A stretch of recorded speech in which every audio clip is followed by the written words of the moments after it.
ओम नमः शिवाय। जय श्री राधे कृष्ण। आप सभी का आपके अपने YouTube channel VK Mishra present में बहुत बहुत स्वागत है। आइए आज आप सब सुनेंगे सोम प्रदोष व्रत की कथा। इस बार वैशाख मास शुक्ल पक्ष में सोम प्रदोष का व्रत जो कि 20 मई 2024 दिन सोमवार को पड़ रहा है। जब भी सोमवार के दिन प्रदोष का व्रत होता है तो इसे सोम प्रदोष या सोमवार प्रदोष व्रत के नाम से जाना जाता है। जो भी भक्त सच्ची श्रद्धा के साथ नियम और निष्ठा के साथ सोम प्रदोष का व्रत धारण करते हैं तो इससे व्यक्ति को अभिष्ट सिद्धि की प्राप्ति होती है।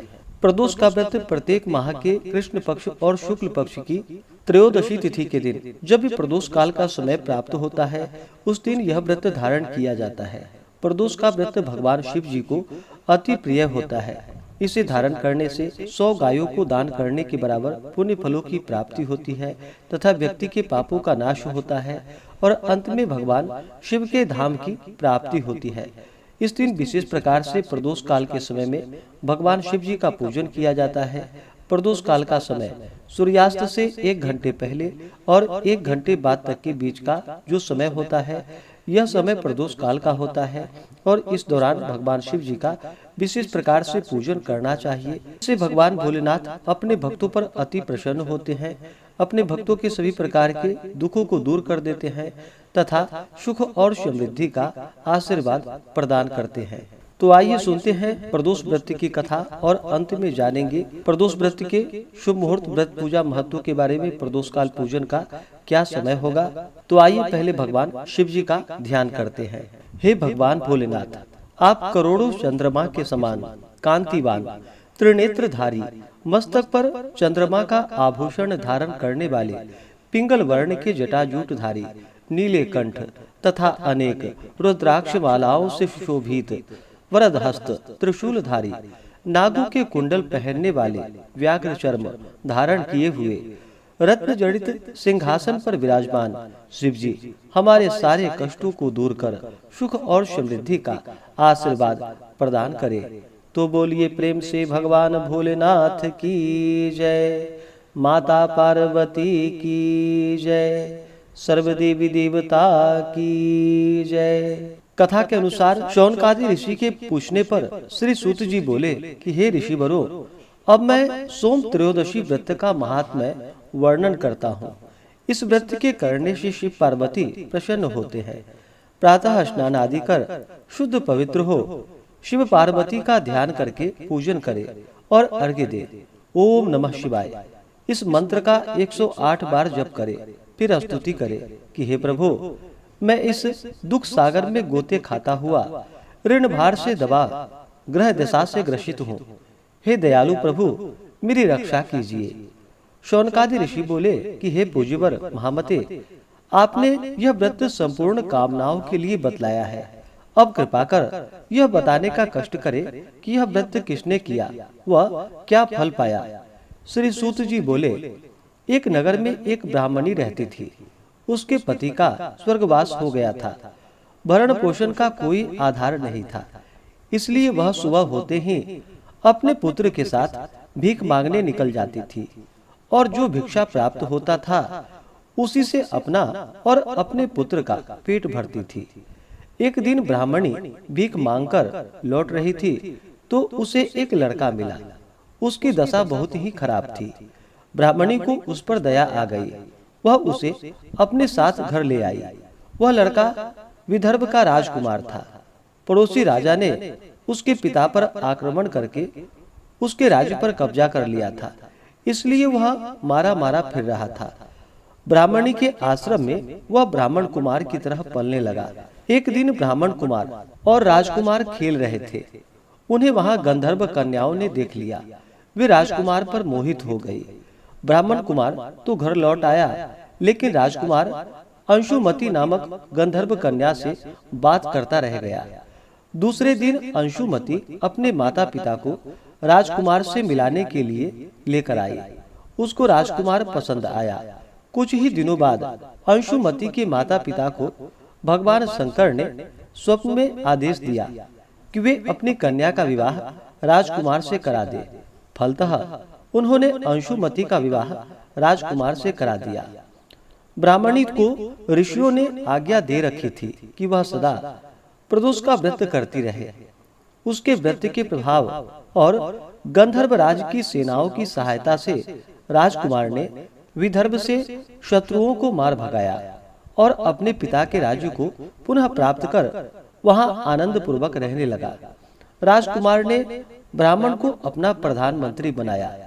राजकुमार और ब्राह्मण कुमार के दिन जैसे ब्राह्मणी के प्रदोष व्रत की कृपा से फिरे भगवान शंकर, वैसे ही अपने दूसरे भक्तों के दिन को फेरते रहे।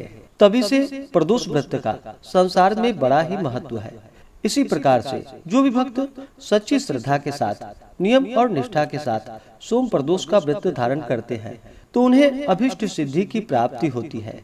तो बोलिए प्रेम से भगवान भोलेनाथ की जय, माता पार्वती की जय, सर्वदेवी देवता की जय। जो भी भक्त सच्ची श्रद्धा के साथ, नियम और निष्ठा के साथ प्रदोष व्रत धारण करते हैं, इस दिन भगवान शिव जी का साथ में शिव परिवार का पूजन करते हैं तो उनके सभी प्रकार के पापों का नाश होता है। इस व्रत को धारण करने से 100 गायों को दान करने के बराबर पुण्य फलों की प्राप्ति होती है तथा अंत समय में भगवान शिव के धाम की प्राप्ति होती है। प्रदोष का व्रत अगर रविवार के दिन पड़े तो उसे धारण करने से आयु वृद्धि तथा अच्छे स्वास्थ्य लाभ की प्राप्ति होती है। सोमवार के दिन धारण करने से आरोग्यता की प्राप्ति होती है और इंसान की सभी इच्छाओं की पूर्ति होती है। मंगलवार के दिन प्रदोष का व्रत हो तो उसे धारण करने से रोगों से मुक्ति और स्वास्थ्य लाभ की प्राप्ति होती है। बुधवार के दिन प्रदोष का व्रत हो तो उपासक की सभी कामनाओं की पूर्ति होती है। गुरुवार के दिन प्रदोष का व्रत पड़े तो उसे धारण करने से शत्रुओं पर विजय की प्राप्ति होती है तथा शत्रुओं का विनाश होता है। शुक्रवार के दिन पड़ने वाला प्रदोष व्रत जो कि सौभाग्य और दाम्पत्य जीवन की सुख शांति के लिए किया जाता है। संतान लाभ की प्राप्ति हेतु जो कि शनि प्रदोष का व्रत धारण किया जाता है। तो अपनी कामनाओं के अनुसार व्रत को धारण करना चाहिए। इस व्रत को कम से कम 11 या 26 त्रयोदशी व्रत को धारण करना चाहिए और फिर व्रत का उद्यापन करना चाहिए। इस व्रत का पारण जो कि अगले दिन जाकर के सूर्योदय होने के बाद किया जाता है। प्रदोष व्रत के दिन सुबह उठ करके नित्य क्रियाओं से निवृत्त होकर के गंगा नदी में या घर के नहाने के पानी में थोड़ा सा गंगा जल मिला करके स्नान करना चाहिए। शुद्ध वस्त्र धारण करना चाहिए। जो भी व्रती हो उन्हें व्रत का संकल्प लेना चाहिए। भगवान शिव जी से अपने व्रत की पूर्णता के लिए प्रार्थना करनी चाहिए और प्रदोष व्रत के दिन जो कि दिन रात्रि उपवास रहते हुए व्रत को धारण करना चाहिए। इस दिन अन्न ग्रहण नहीं करना चाहिए।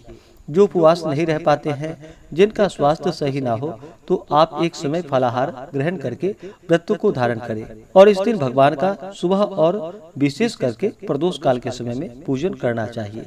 वैशाख मास शुक्ल पक्ष त्रयोदशी तिथि प्रारंभ समय 20 मई 2024 दिन सोमवार शाम 4:01 और त्रयोदशी तिथि की जो समाप्ति है वह 21 मई 2024 दिन मंगलवार शाम 5:40। इस व्रत को जो कि प्रदोष व्यापनी ली जाती है तो प्रदोष व्यापनी के अनुसार प्रदोष व्रत के लिए जो समय प्राप्त हो रहा है वह समय 20 मई 2024 दिन सोमवार को सभी भक्तजन व्रत को धारण करेंगे। 20 मई को प्रदोष काल पूजन का जो समय होगा वह समय शाम 5:38 से शाम 7:38 तक होगा। 20 मई को सूर्योदय सुबह 5:10 और सूर्यास्त शाम 6:38 होगा। ब्रह्म मुहूर्त का समय सुबह 4:05 से सुबह 4:47 तक होगा। राहु काल का समय सुबह 6:51 से सुबह 8:32 तक होगा। योग जो कि सिद्धि योग होगा दोपहर 12:11 तक। उसके बाद व्यतिपात योग नक्षत्र जो कि चित्रा नक्षत्र होगा जो संपूर्ण दिन रात तक रहेगा। इस दिन भगवान शिव जी का जो कि जल से अभिषेक करे, पंचामृत से अभिषेक करे, शुद्ध गंगा जल से अभिषेक करे। उसके बाद भगवान को सफेद वस्त्र चढ़ाए, यज्ञोपवीत अर्पित करे, फिर अक्षत, चंदन, पुष्पों की माला अर्पित करे। भगवान को बेलपत्र अति प्रिय होता है तो इन्हें 3 पत्ते वाला बेलपत्र उस पे राम का नाम लिख करके या नमः शिवाय लिख करके भगवान शिव जी को बिलपत्र अर्पित करनी चाहिए। फिर भांग, धतूरा, शमी पत्र चढ़ाएं, धूप दीप दिखाएं, अनेक प्रकार का नैवेद्य आदि भगवान को अर्पित करें। जल से आचमनी करवाएं। मुख शुद्धि के लिए पान पत्र, सुपारी, लौंग, इलायची के साथ में अर्पित करें। द्रव्य दक्षिणा चढ़ाएं। इसके बाद फिर प्रदोष व्रत का कथा श्रवण करना चाहिए। शिव चालीसा, शिव स्तोत्र आदि का पाठ या श्रवण करना चाहिए। इससे भगवान शिव जी अपने भक्तों पर अति प्रसन्न होते हैं। इस बार सोमवार के दिन प्रदोष का व्रत पड़ रहा है, तो सोमवार के दिन प्रदोष व्रत को धारण करने से आरोग्यता की प्राप्ति होती है तथा सभी इच्छाओं की पूर्ति होती है। जो भी प्रदोष का व्रत धारण करने वाले हैं, उन्हें व्रत के दौरान जो कि शुद्ध और सात्विकता का पालन करना चाहिए, ब्रह्मचर्य का पालन करना चाहिए। इस दौरान किसी के ऊपर क्रोध नहीं करनी चाहिए। अपने मन में किसी के प्रति ईर्षा या द्वेष का भाव नहीं लाना चाहिए। इस दौरान श्री उमा महेश्वराभ्याम नमः या ओम नमः शिवाय का जप करे। स्त्रियां केवल नमः शिवाय का जप करे।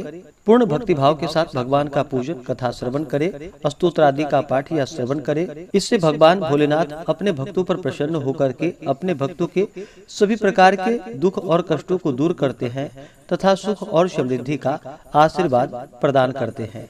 तो आशा करता हूँ कि यह जानकारी आपको अच्छा लगा हो। ऐसे ही ज्ञानवर्धक जानकारियाँ प्राप्त करते रहने के लिए, व्रत पूजा के बारे में जानने के लिए, कथा को सुनने के लिए चैनल पे अगर आप पहली बार आए हैं तो चैनल को लाल बटन दबा करके सब्सक्राइब करें। साथ में बेल आइकन घंटी को दबाएं ताकि आने वाली वीडियो का नोटिफिकेशन आपको समय से मिलता रहे। वीडियो को लाइक करें, शेयर करें। सुखी रहें और स्वस्थ रहें। जय श्री राधे कृष्ण। धन्यवाद।